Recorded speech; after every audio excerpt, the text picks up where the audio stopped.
My name is Ernest Kofi Abekwe. I was born in Sawam, educated in Sawam Methodist School.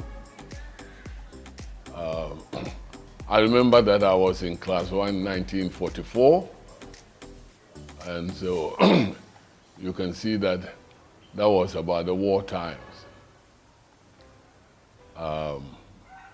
But my father comes from Awutu Breku, and my mother comes from Mankasim. But I've tended to, gravitate towards Awutu Breku, more because of the name Ernest Abekwe. Anybody who hears Abekwe knows that. Now, this can't come from Mankasim. It may, but generally, it's from Awutu Breku. Talking about my childhood, I mean, it goes a little bit back, but I want to take it from, as I said, 1944, when we were in class 1, must have been 6 years old, and all these soldiers were coming and going, and there were soldiers traveling from Koforidua, Kumasi, and other places to go to Accra, or the other way around because the war was on. And I remember these huge army trucks, we call them Abongo lorry, with these army soldiers in it, huge men. And I also remember there were times when they came around and actually captured some of the young men in town who were not doing anything, to be conscripted into the military.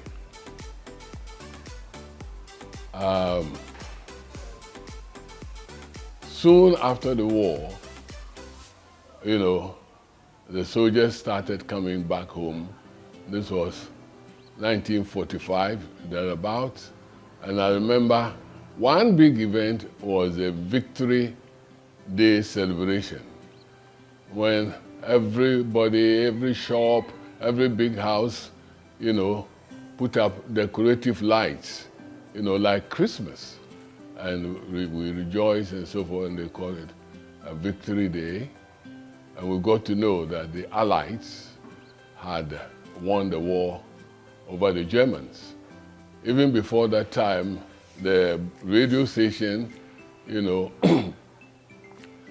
which actually broadcast mostly news from this, and then the film cinema houses, which showed some newsreels, have made sure that every Gold Coast boy or girl knows that the Germans were bad, the Japanese were bad, and I suppose the Chinese also were also bad people.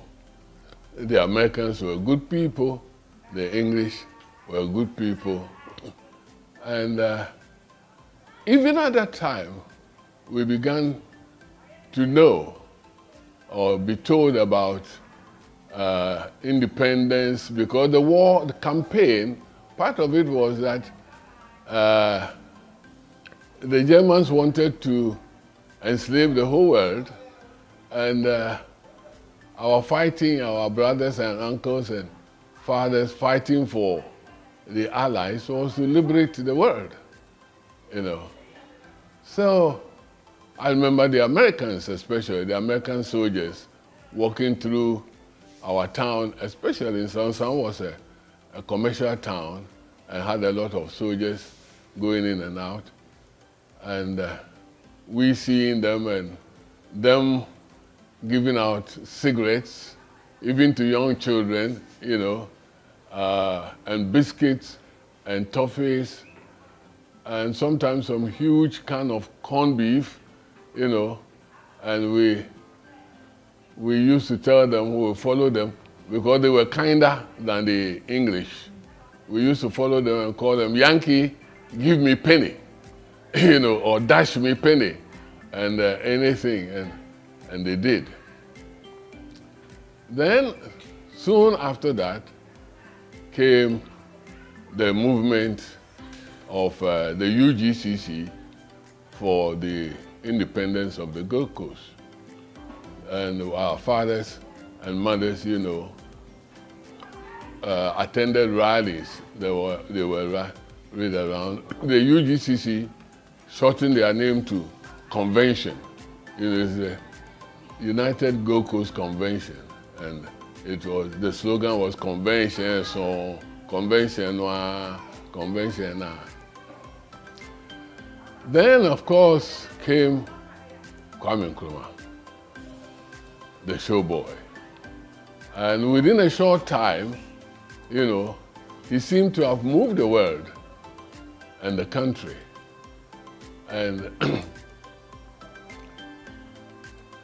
the whole talk was about being liberated, being free, and, having your own country.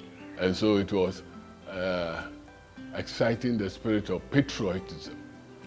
And little children, we are impressive. We are impressionable, You can get us to do things.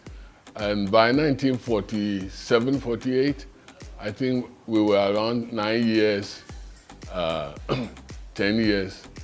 And so we're old enough, to participate in a few political activities, not as politicians, but like when the slogan, self-government now, SG now, came up, we were told, directed by our big brothers and uncles and cousins, and we wrote SG on every wall, every street. I remember very well that it was a fun time in the evening, especially at night when people were asleep. These ex-servicemen and so forth will recruit us, those of us who can write, and so we use kokonte, that's dried cassava, or even sometimes cocoyam, and we start from one end of the street and write SG now, SG now, self-government now. And every word that was available, we wrote on it. And then, of course, they recruited us to their rallies. It started with the Gold Coast UGCC rallies. We just go and sit down, on the grass, in the field. They usually held it in open places like football parks and so forth. And my particular place was a space near Sawan police station, in front of the Methodist church. Almost everybody held big events there. We'll go and sit down there. We'll be going up and down, and we'll be shouting whatever slogan we were taught, And soon it changed from the Gold Coast, UGCC to CPP. And so it started with convention, and now it became CPP. And they had a very beautiful, forward ever, backwards never. And even as, what is this? Standard 1, standard 2, that we could handle so well, and we went about shouting, Even as a kid, not to interrupt, but even as a kid, what did forward ever, backwards never mean to you? Oh, well, forward ever meant that whatever they were doing, they were going forward, and they were never going to retreat. And it also meant that they were going to win and win and win. That's what it meant for us, the kids, And we soon got to like the leader, because he was the person who was exposed the more. That's Kwame Nkrumah. When he came and he was working for the UGCC, he was the one who went out, all over the country, holding rallies and so, and talking on behalf of the UGCC. But you see, he didn't make it obviously plain that he was fighting for a party. When he came at first, he was fighting for the nation. He was fighting for the black nation. And I remember 1947, December or so, he came to Nsawam and held a rally or gave a talk at the Mikado Cinema. And we managed to smuggle ourselves, into the theater.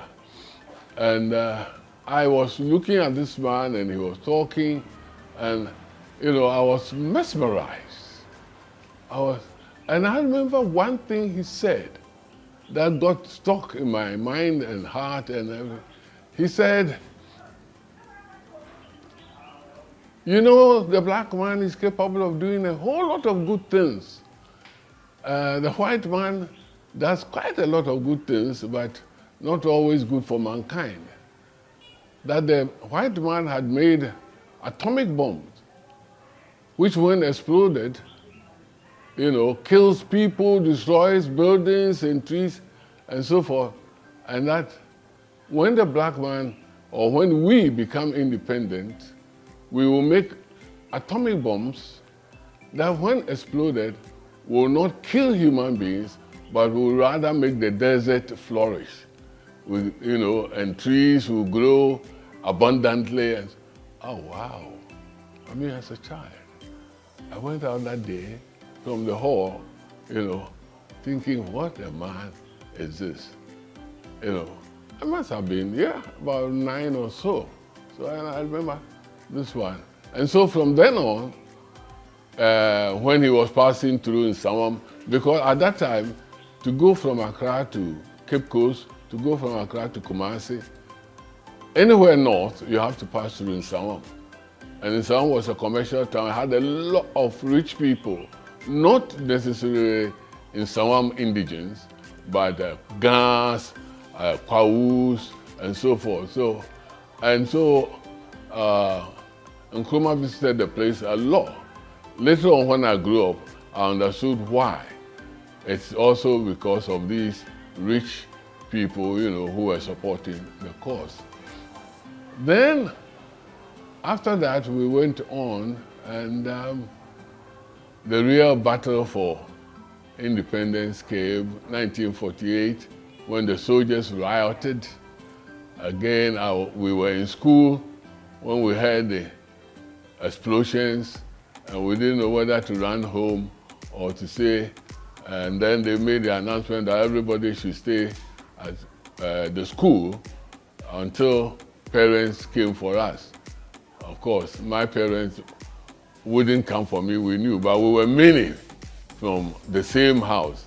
So when the order was given, we put ourselves together and marched home. I again remember, even as we were in school and the looting, the rioting started, we were in classroom and we could see these big men, have gone and taken a machine, sewing machine, or carrying, even in those days there were fridges, small fridges that used kerosene, and bales of cloth, a whole lot of things, going up and down. We don't know, some people to take to their homes. We heard later on that some people were going to hide them in their farms, and so forth and so on. Then, of course, came the general, agitation. We heard about the arrest of the original Big Six. Ghanaians tend to forget that there were 2 arrests of Big Six. The UGCC 6 and the CPP 6. Later on, we heard that, and it was really boiling times. That's the word I'll use, boiling. And for us kids, for me especially, I would say for us kids, because I had cousins about my age who actually were all involved in these little clandestine activities, like our fathers and uncles sending us in the night with messages, to other people. And then I remember, after the looting, there was this rumor of black market, there was going to be curfew and so forth. And so the first few nights, they had to move. Our fathers, they had to move, stocking up provisions, sending out treasures, I think, jewelry and so forth, to people or to safe places. And again, I remember a few times I was sent, not me alone, but sometimes we were sent in pairs, with some huge amount, around your waist, and we were told, don't talk to anybody, don't let this. Then we did that. Then soon, the curfew came. Ghana policemen were employed, but I think it was less than 2 weeks or so. They said they were not effective, they were being too friendly, and so they changed them and brought the Nigerian army and police. Wow. I mean, here were huge people. Of course, the military in those days recruited tall and they lined up the streets, and we would pass through them to go to church. They allowed church service, but school, actually, that August or so was normally July, August was holiday time, and when we passed through the lines to go to church, I remember very well, we looked at the soldiers, we greeted them. And then, of course, came the spate of elections. And this brought us all the way to 1954. There was also, parties being formed here and there. And the great one was the Ashanti Party, that's the National Liberation Movement, which was, or had also known as Yatehu or Matimehu, and it meant that the Ashantis wanted a federal form of government, while Nkrumah and others wanted a central form of government. By this time, incidentally, I moved from Nsaom to go to school in Kumasi. So again, I saw a little bit of the struggle between the CPP and the Matimehu people in Kumasi. The action troopers, and the CPP guys, I've forgotten their name, but occasionally they had street fights, with Molotov cocktail bombs being thrown, freely about. Then, of course, came the great day, the Independence Day, after all the struggles, the elections and so forth. Now, the lead up to the election that brought us independence, they said Parliament was going to be made up of 104 representatives. And I remember the CPP went out with the slogan, 104, all correct. 103, no mistake. It meant that they were asking the people to vote 104% for them. But even if they didn't get 104 and they got 103, that was acceptable, no mistake. And such slogans, captured the hearts of the young people, of course, unless, of course, you were a typical Ashanti. So, we also sang that song, all the things. And then the election came, and Kwame Nkrumah and others won for us, the CPP, won for us independence. And on Independence Day, by that time, I'd reached secondary school. I was in Form 4. How old? I must have been,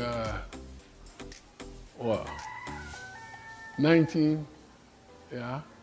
about 19 or so. Yeah, I mean, when I say also, I say, you know, it's the dates. Because these are not dates, you know. So I remember Independence Night, me and my friends sitting by the radio to listen to the famous speech, Ghana, your country, yeah, it's free, freedom, free forever. You know. What was the atmosphere like? Oh, we were in Cape Coast, and it was a big carnival, you know. Before, it was rejoicing, celebration, dances, you know, parties, and and everybody was a friend. Everybody was a friend. Of course, there were a few disgruntled people, you know, but I suppose the southern part of the country, you know, was basically majority was for the winning party. So you can see that the independence idea, as I said earlier on, meant independence for the whole country. So even though at that time, as a kid, I didn't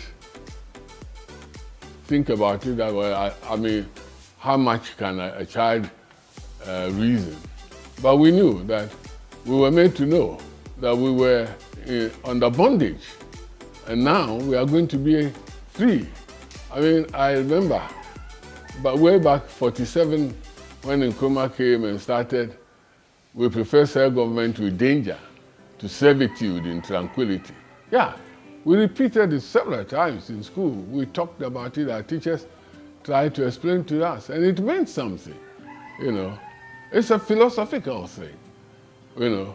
We prefer self-government in danger to servitude in tranquility. Now that contradiction, that servitude in tranquility, self-government in danger, you know, oh wow. It puts a lot of points for us to discuss. You know. After independence, Yeah. did you feel, or generally, that Ghanaians felt they were out of bondage? Oh, immediately after independence, every Ghanaian was proud to be a Ghanaian.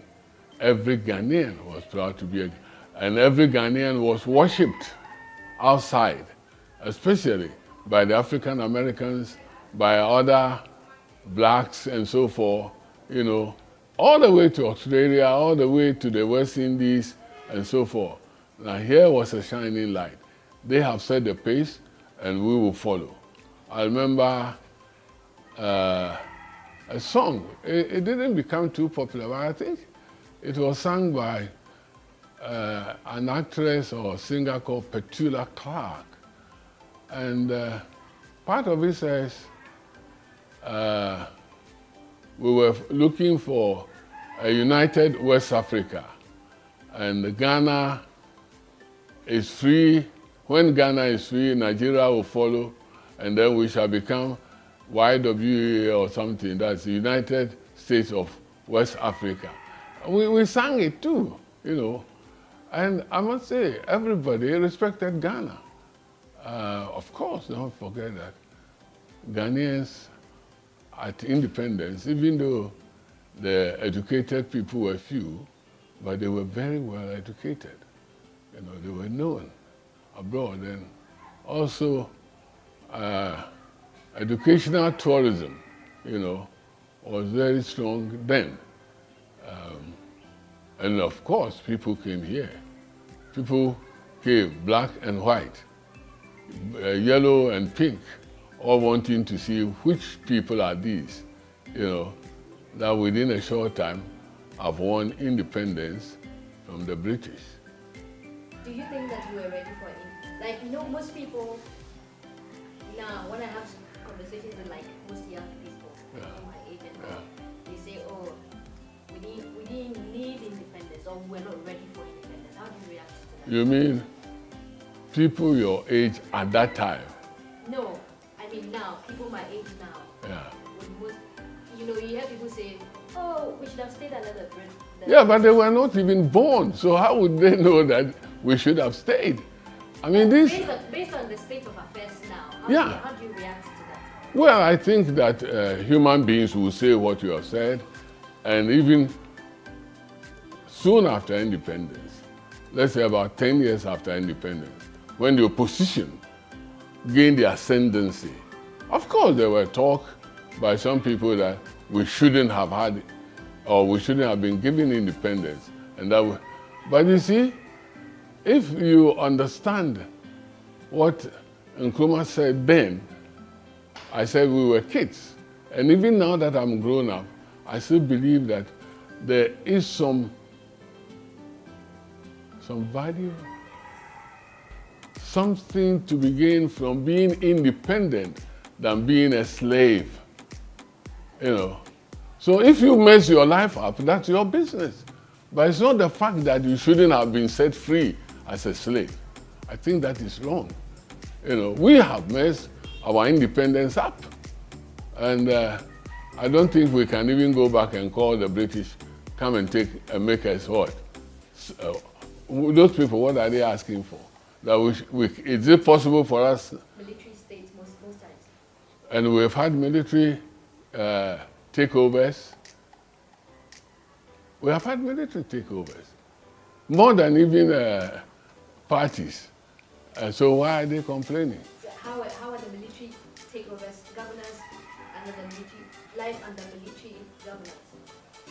Oh, my own personal view is anybody who has got his senses around him should not agitate for a military governance. Right? Again, Nkrumah says something about military takeovers. He says, it is not their duty. They've not been trained to govern states. If something goes wrong and they will intervene, as soon as they have intervened, they should hand it over to civilians to rule. Now, if you want to be, ruled by a dictator, fine. If you want to be ruled by, a military, this is fine. But I will never, ever like to live under a military rule.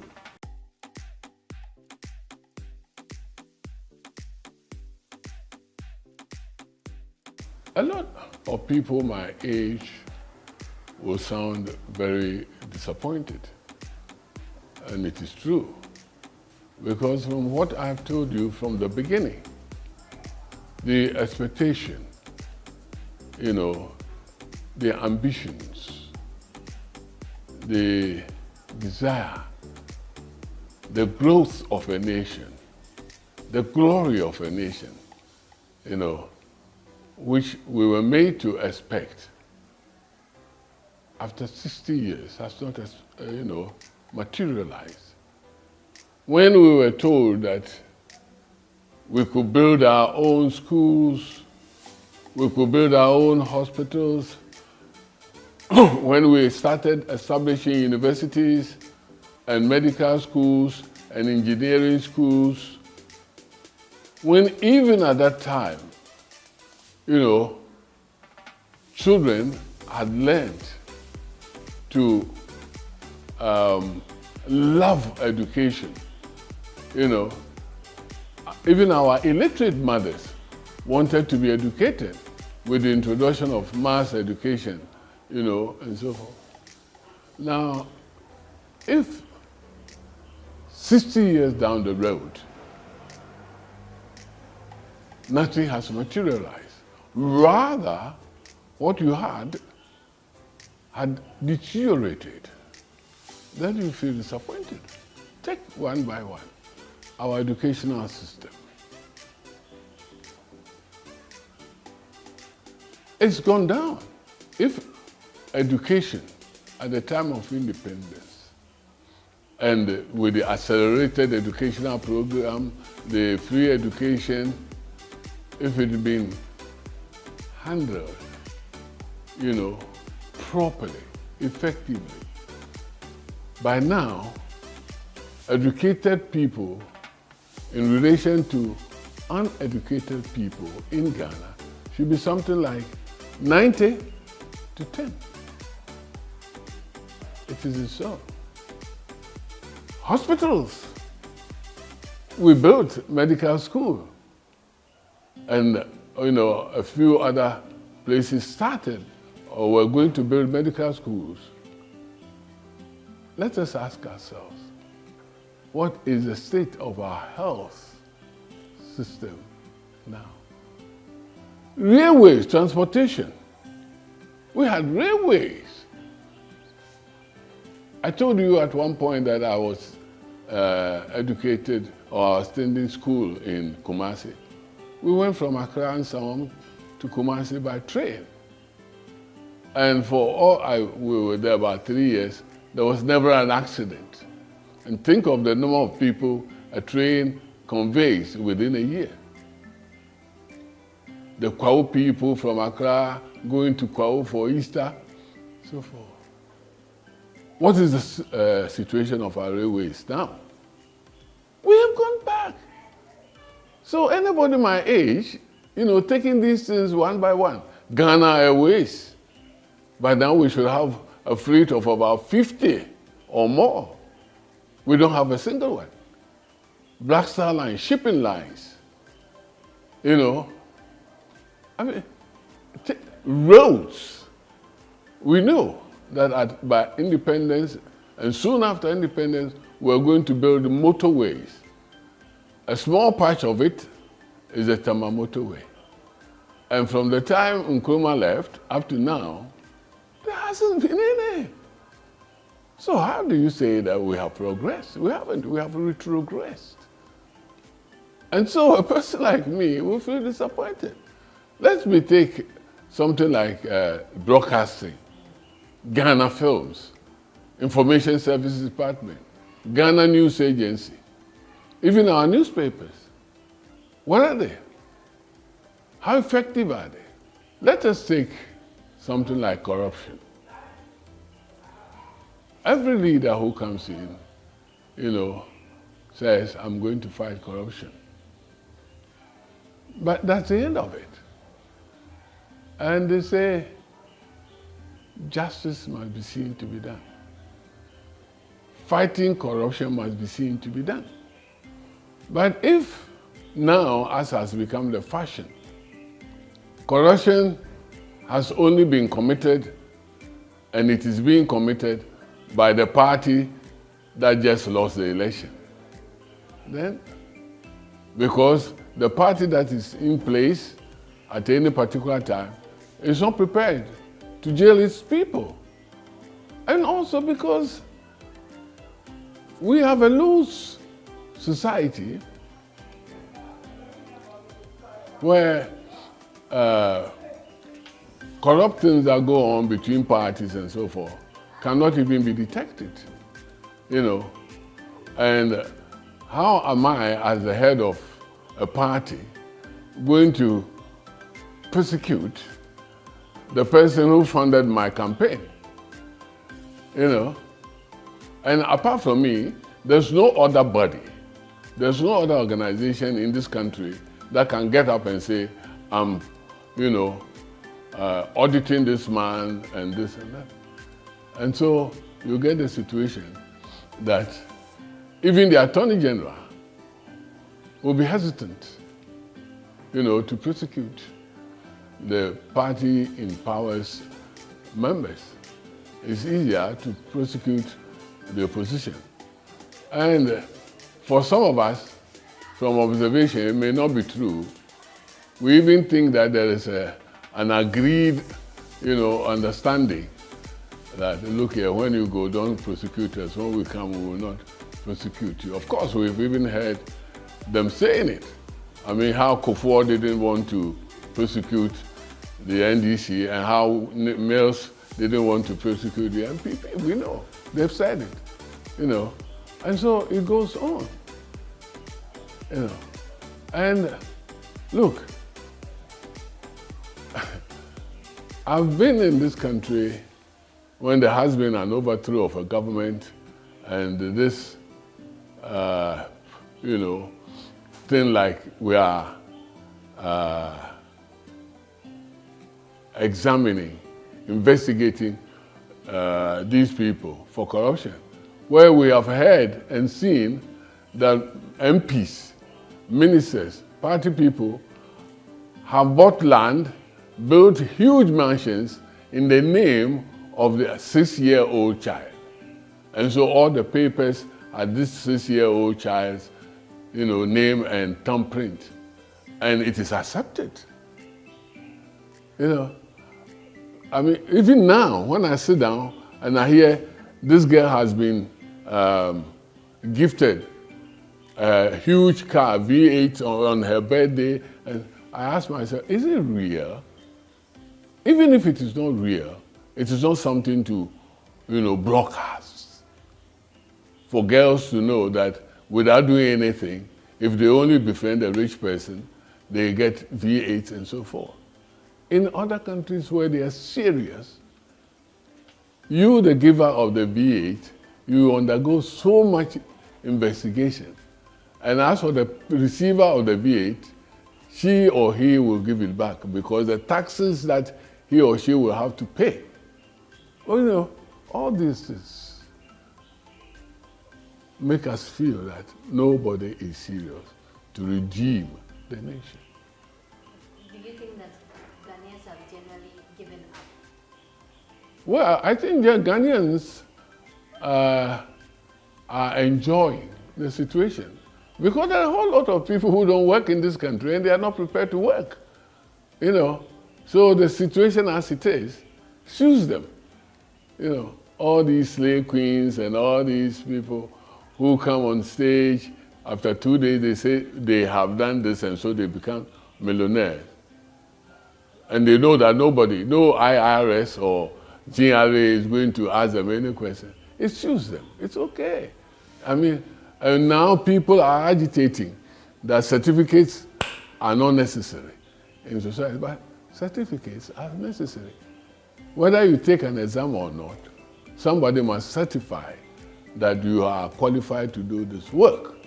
In the traditional educational system, we don't issue certificates. But if you are a mason and you are apprenticed, there will be a time when you pass out and the master mason will say to everybody that that's a kind of certification, So, what do you think about our current crop of leaders? From parliamentarians to ministers to people who end up becoming presidents. my opinion about our leaders across the board, whether they are in politics or in religion or in education or in industry, is that whoever they are, whatever they are, however qualified they are, there are no systems in this country that ensure that they are truly what they are. I also believe that in some areas, too much license has been given out, particularly the religious area. I mean, where you have prophets and saints and bishops and whatever springing up every day according to their own whim and fancy. And people follow them. And nobody asks any question. There's no limitation, there's no restriction, there's no examination, there's no verification. I mean, at the beginning, we looked up to parliamentarians. Of course, the first parliament, the second and the third or so, I mean, if your profession is journalism and,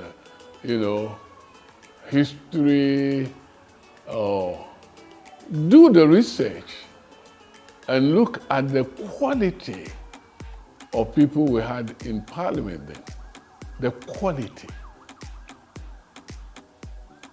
Almost all of them were people who have proven themselves in society, in their professions, before people voted for them. You know, and we were called upon, you know, to look at the quality of the person we are voting for.